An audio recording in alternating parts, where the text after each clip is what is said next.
Nigeria and 3 years living in Kenya. I resigned from Supersport and I moved my family. We all moved together to the UK because my next step for me was to follow another thing which I believed as well, was taking that further into sports news. And the idea of the idea of creating sports content that would reach all the millions of sports fans in Africa outside of the Supersport pay TV bubble, as it were. And I thought sports news was the way to go. And I set about creating a sports news thing called Sports News Africa, which I managed to get funding for, and we ran it for a year. And I think we did a good job of it, but it was very, very hard to kind of monetize and keep it going. And I was very distracted because I got then picked up by Star Times came to me and said they wanted me to build their sports proposition, their platform for them. So then I spent a year and a half basically commuting between London and Beijing, working on Star Times, building their 5 sports channels for them, putting it together, launching that. And then until I had enough of all that commuting and having to try and deal with the staff situation there, everybody's smoke Chinese and it's very, very hard to kind of communicate. And it's a very challenging environment in many ways. But and then I worked with Discovery and the Discovery Network and building the African sports channel that they were looking at the time to build. So that was the next step that I went to. But again, as I said, all the time it was just that I just following the things that really mattered to me, that I was passionate about, that I had a feeling for, and made sure that they were always at the center of whatever I did. And that's what I've always found to work. And I find that why that's important is I think those are the things that are easier to make a success of. And you can make a success of things. If you're passionate about them, it's much easier to make a success of them because it means something to you and you understand it. If it's alien to you and it's something you say, it's just a job, then it's harder to kind of really kind of get into it. So I think it's always important to kind of keep that in mind. I came back to South Africa at the end of 2018. I decided that my family, we decided it was time to move back and to South Africa because the contract at Discovery had ended. And I'm looking for opportunities, and there wasn't that much at the time in the UK as far as Africa and sport was concerned. And I thought I'd come back here. While I was here, I've been mainly consulting on with other broadcasters looking to put sports channels together, doing sports rights deals, and over the last year, in fact, working on a plan to develop an African sports streaming channel. And working a lot with the telcos, mainly with Vodacom, in terms of how we were going to put this together and develop something for that. And that was exciting. And then until the SABC came to me a couple of months back and said, we need a new head of sport. Well, we need a head of sport. They didn't have one at the time. They'd been running, acting GMs had been running the job. And I decided it was a great challenge. And again, I felt there was a passion for me for this thing as well. And two things, not just the sports side of things, but I thought for my own national broadcaster, I'd worked all over the world, different broadcasters, but to come back here and try and help my own national broadcaster in my own country space to try and rebuild a really decent sports proposition for them. I mean, the challenge of that was exciting, but I also felt that there was something that I could succeed. If I could succeed in this, it would really be something of huge value. So, again, that's always come back to that. I don't think I would have, just taken a job with a lot of the other issues that can go with it in this kind of situation. If I didn't have those kinds of things, like, yes, this is what it means to me. This is where the value that I get out of it personally, it works for my soul. It works for my own sort of sense of comfort and feeling about what I want to contribute, to the world. So yeah, that's basically my journey in terms of how I kind of get to this point and end up sitting in front of you guys on Zoom and answering questions and telling you about my experiences in the sports industry. Thanks, Gary. Yeah, it's fascinating because these guys are all obviously excited about heading off into industry, and this year was an opportunity to get into the workplace, to do their internship hours, to make a name for themselves, to follow their passion, and obviously that all caved in due to the circumstances. So, yeah, this is the next best option is to kind of draw on your passion and I guess your tenacity and hanging in and sticking to what you really enjoy. And I guess the message is that's how you get places in the industry. Well, absolutely. I mean, think about this last 2 years. I mean, I'm really excited about what I'm doing at the moment. But coming back, it was a challenge, and finding kind of the work that I wanted to do. So it's fine to doing a bit of right sales and a bit of consulting work and things like that, but it's not really that substantial in terms of doing something really.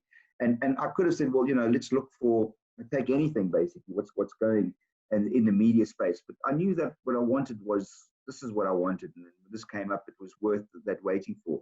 And I think that's the thing, is that if you believe in something enough and you express it, you know, these things can, you know, you wait for what things that matter to come to you, then it's, you know what I mean, it makes life a lot more enjoyable, I suppose, much more valuable.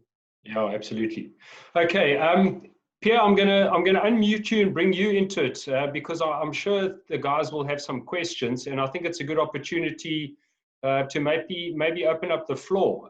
Gary, just to introduce you, Pierre is our head of the sport management third-year faculty. So he's the man who controls these bright and energetic young professionals. So Pierre, I'm going to throw it open to you. Gary, I want to start with thank you for giving us the time, and I think good luck with being in the hot seat. I think it's a difficult issue, especially with SABC, which I've never watched in 10 years. But but I want to actually, what I was fascinated, there was an article about you about the digital platforms and you being part of this African stream.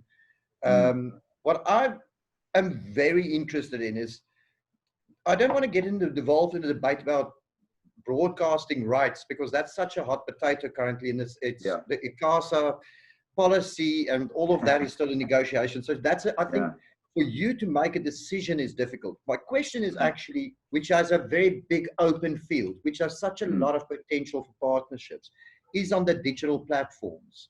What I wanted to say there and ask you about is, what is your strategy and your feeling, not just as SABC, but the future for broadcasting on digital platforms, where we can sit with a situation that lower income, smaller sport clubs can actually be broadcasted through this for free, but you get advertising rights and that can be shared through a ways.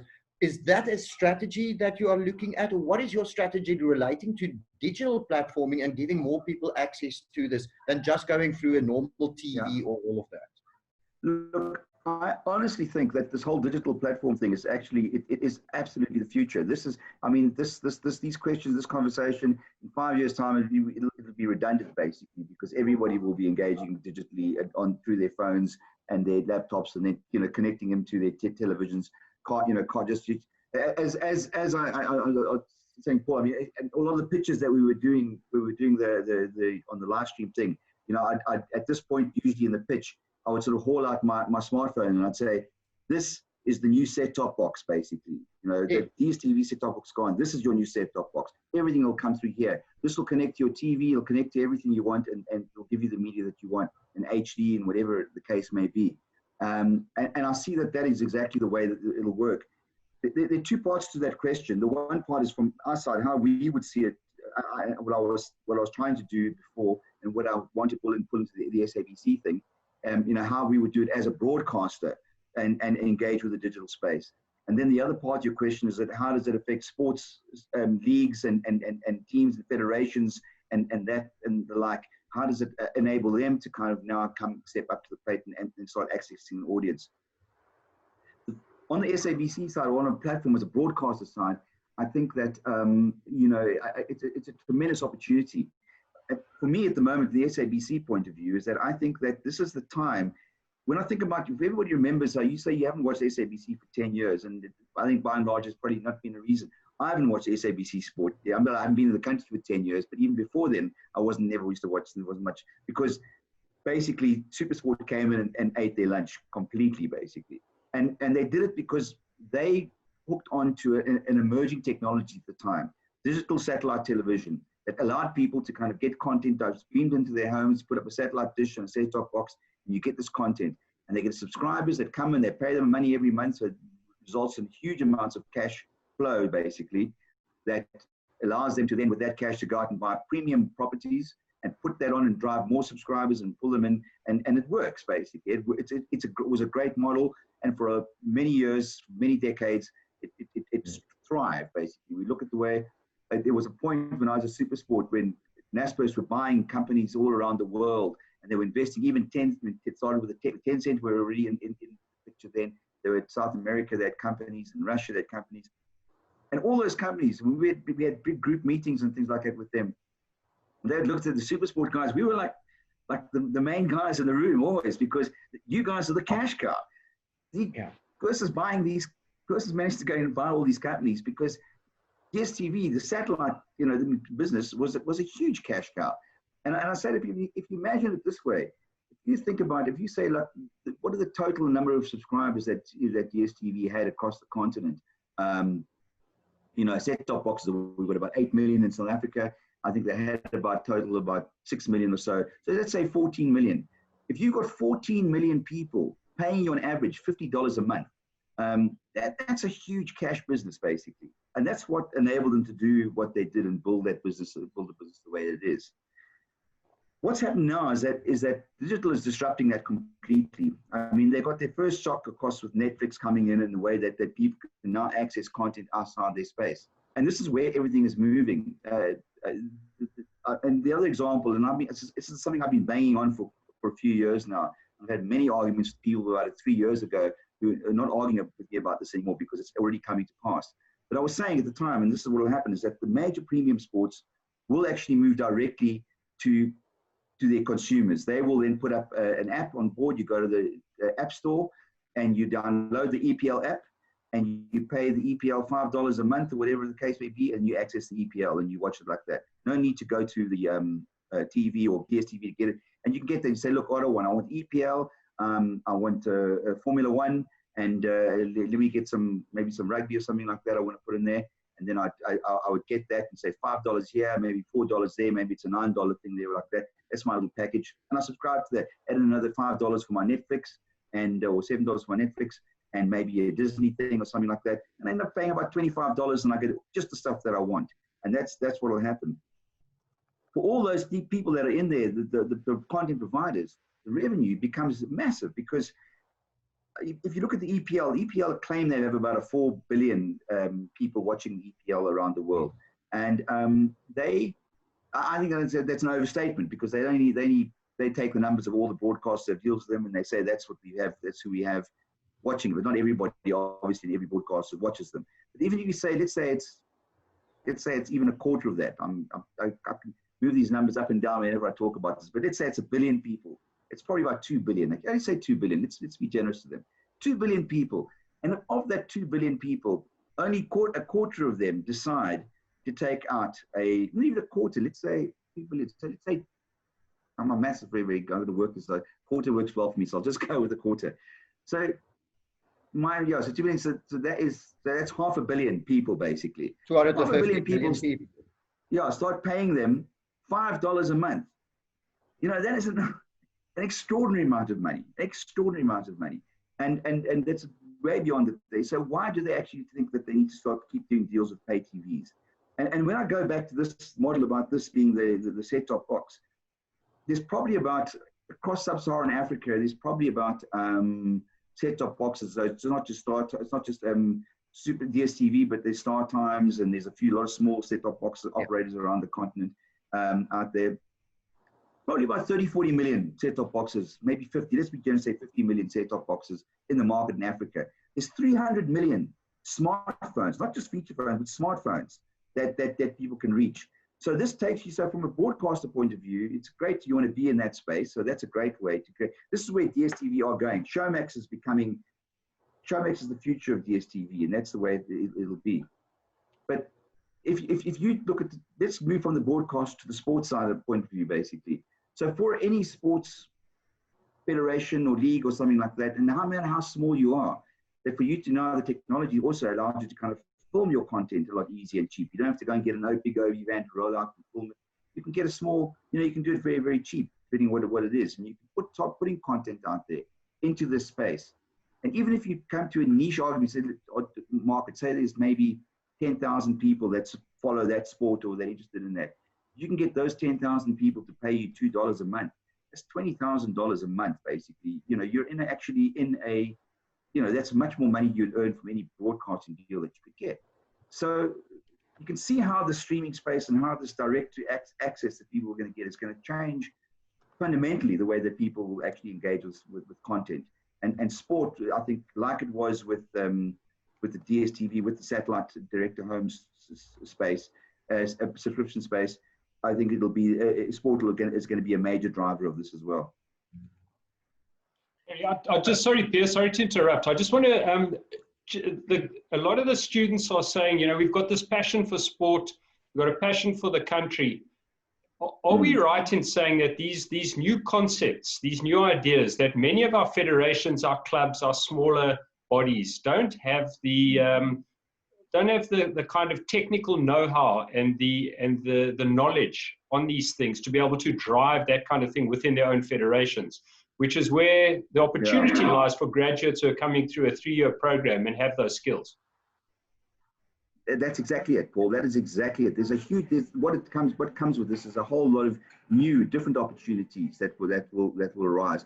For marketing as well. I mean, it's one thing to say, okay, I've got a small league, you know, I might be a Tiddlywinks league or something like that. And I know there's 10,000 people out there that love this, but how do I tell them that I've got this, the league, that I've got this on thing? So there's a marketing opportunity for people to get. I say, okay, I can market that, I can get that out to you, and I can get people to know about that. And, you know, there's those kinds of deals that can be done. So I think that, yeah, it's a huge opportunity in this space. Because I want to hook onto that. I mean, there's the so-called influencers, social media influencers. And the second place is what we call social journalists or society, community journalists, journalism that's part and parcel. SABC, being a public broadcaster, actually has a mandate to develop that. So, and I think that's one of the key things that DSTV and your current satellite-driven TV is afraid of moving to digital TV, is because that will open up the playing field so much. But yeah, is there a strategy that you are willing to share? But how do you view social influencers, the people that live through social media with Facebook Live? And how can we create for those people a job which also could link and not create a further burden on SABC's resources, but creating platforms? Is that a strategy that you're looking at, that emerging technologies around that? Yes, absolutely. I mean, you can bring those things into your streams, basically, and that's what we do. And the way that people can benefit from this is it's revenue share. So all of these whole models are going to create a huge, big opportunity for advertising to expand in a way way beyond than what it has up till now. So there'll be a lot more revenue to go around. So people that can, influencers that want to create things on the side, that we can pull into that and help drive that kind of awareness. Absolutely, you know what I mean? There is a space for that. One of the interesting things that I feel that we're going to have an advantage at the SABC, where the DSTV guys, they're also moving into the space. They're moving in there with Showmax already. But this model is still predicated on subscriptions, whereas we're a free-to-air broadcaster. So all you need to have to watch the SABC right now is a TV license and a TV, and in most cases just a TV for a lot of people. And the digital space will be the same. So it'll be data, but then data is coming down. There's going to be ways and means that people will rather get around that. Sponsors covering the cost of data for programming that they want to reach and things like that. So it'll be the same. The cost will be very minimal in a sense. So there's no subscription to watch it. And I think this is what will give us the advantage in terms of this move into digital space, because it's going to be an advertiser-driven thing. The pay TV model is subscriber-driven. Free-to-air TV is advertising-driven, but the way advertising is done right now, it's still limited. The way the advertising revenue will be driven in the digital space is a completely different thing altogether. And the revenue potential is huge. And I go back to the thing, if you're saying your smartphone thing, you know, you 300 million smartphones, whatever it is that if you're getting like 30 Rand from an advert that's been, you know, per person that used it, but then you're reaching 2 million people, and 2 million people are sort of watching your content on a daily basis, and you're getting 30 Rand from 2 million, and suddenly you can see how even a small amount of money then adds up in a way that a sponsorship deal or an advertising, a paid spot through an agency, you know, I mean, will never be able to kind of match. So you can see how the revenue opportunities are going to be huge. Yeah, maybe some questions from the guys before. I mean, we can carry on the whole night, but we've got limited time. Yeah. I just wondered, there was this one question from, but I think, Austin, your question about what's the future for a person with a passion in soccer, you've sort of answered and got the idea that there is any other questions that's from your hearts there? For me? No, from Austin. Our the guys, studio. Yeah.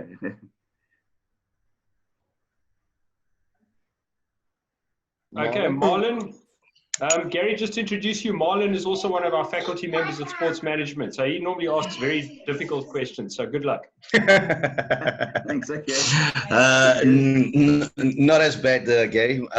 Thank you for the session and taking the time out to chat to all of us. Just a quick question on what about junior development as a broadcaster? Because we tend to just focus on professional teams and professional structures, whereas you tend to forget about where it actually starts, and that in itself makes a huge difference in going forwards within the ranks of pulling people in, getting parents to watch and getting kids to watch what the other players are doing within South Africa as a whole, within their age group, and seeing what needs to be done. So are there thinking around bringing in junior development structures within broadcasting? Yeah, absolutely. I mean, I think particularly for the SABC as the national broadcaster, we need to do that. You know, that's an area we need to cover, and we are looking at that. I mean, there has been a lot of plans. It's in the CASA mandates that we've got through CASA on one level, but it's not just that. It's just, I think it's important that you know, I feel as the SABC sports side of things that we are here for all South Africans across the board. You know, not just for the people that can afford to. That's why I think there's no burden in that sense on SuperSport or DSTV, because you know that's a commercial enterprise, and they can put on there what they like. People pay for what they want, and that's what it is. We've got a bigger moment. We've got a social contract as well that we need to kind of fulfill, and that means making sure that we kind of do as much as we can with everybody. I can tell you that one of the things that it's actually part of my my performance initiatives, the indicators that are in there, is to get, and I'm working on this already, we want to do is do MOUs with all the legislative governments, the provincial legislators, and because that's where a lot of the grassroots stuff sits. They've got the funding for it, and so what we're going to say to them is like, we'll partner with you and we'll give you the airtime space. So things that you're doing at grassroots level, stuff down there, you do that, we'll come and cover it, we'll put it on air, and we'll create space for it and do that, because we think it's important to do that. And that's what I think is part of what SABC should be doing as far as sport is concerned. So I do think it's important. In many ways, I mean, in my short time that I've been here, I've already done some more high profile things, because I've got to take what I can at the moment to kind of get stuff happening. And because of COVID at the moment, the COVID-19 thing is that there's not a lot of sport actually happening in South Africa while we're waiting for things to open up. But certainly, you know, you'll see that as things open up and as these things become available, you will see a lot of that coming up, because I think it's very important that we do that. And you're absolutely right. This is where it all starts. And this all has such value to people. Someone was telling me, you know, it's like, to me, and we get the Olympic Games, but you can have a school sports day on as well. And a school sports day for the people that are involved right there and then, on that day, is as important as any Olympic Games event, basically. At that particular point in time, it's more important than the Olympic Games. And so for those kinds of people, we need to actually speak to them in the same ways that to say to people, okay, well, from all the way there to the Olympic Games, you know, we need to cover everything across the board, that whole journey that sports fans and sportsmen and women in South Africa kind of, you know, become involved with. Gary, before we run out of time, I know a lot of the guys are obviously passionate about football. With your knowledge of the local game, the African game, what's going on in Europe, do you still feel we're a kind of a potential powerhouse, a pipeline of incredible talent into those huge leagues of Europe? Yeah, I mean, absolutely. I mean, there's no shortage of talent on the continent. And I mean, I've seen it in all the different countries that I've gone to. And also the other thing as well is, you know, there's this general perception that you know, is that you need money and everything like that to make success. You think of the great players that have come out of countries that have got very, very little. You know, so it's not about that. The talent is everywhere. And I think that the potential is there. I think that, and to be honest, yeah, I think that largely across the continent that people have been pretty much let down by federation, the way that that structures have been led, the way it has been managed. I've experienced it in a lot of places. People have always, there are too many leaders out there just putting themselves first, not looking at, you know, what they need to achieve and what they need to build. And a lot of good people out there on the ground that are doing great things, but they often get overshadowed by, you know, people just trying to fight for their kind of space, as it were, for what they want. So I think that the biggest problem that we still have is a management issue. It's not initially about money, because good management doesn't actually come from having lots of money. It comes from actually just being focused on the job at hand.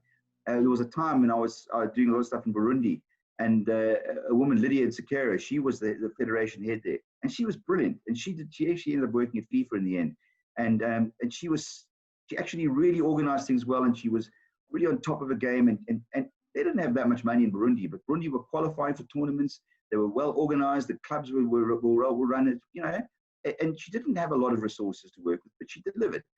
So, you know, it just, we need to make sure that we get support people that do have a vision to actually make things happen and do things properly and focus on an outcome that benefits everybody and not just a few people. Guys, we've got 5 minutes left. I don't know if anyone's got anything pressing. Pierre, you look as though you've got something.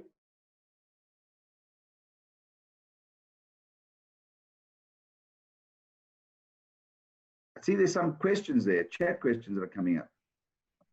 Yeah, it's but a couple of things actually which we could actually send and compile to you also for input and your view on it. Sure, I just want to know from your side, my question is, what is your next steps as SABC Sport?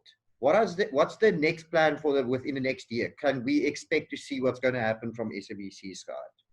I think the key thing for me, my biggest project is creating the digital channel for that. And that's going to be the big step.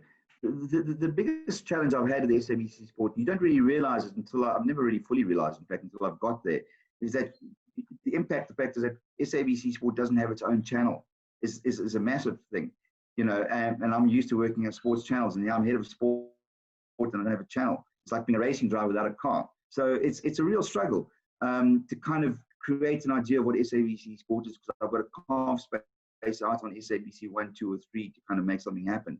So the digital channel and also the DTT space that we have as well, that's my opportunity to build a channel for SABC Sport that I think can work really, really well.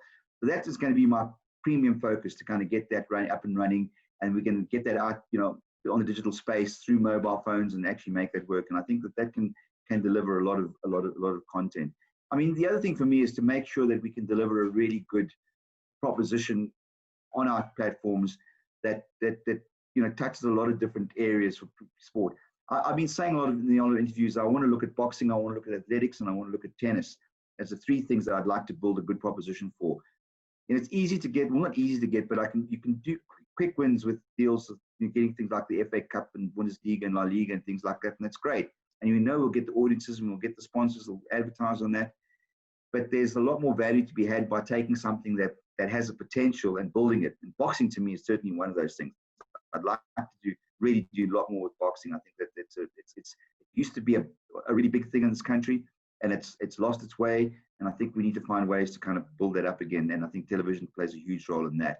I think tennis has a huge amount of potential.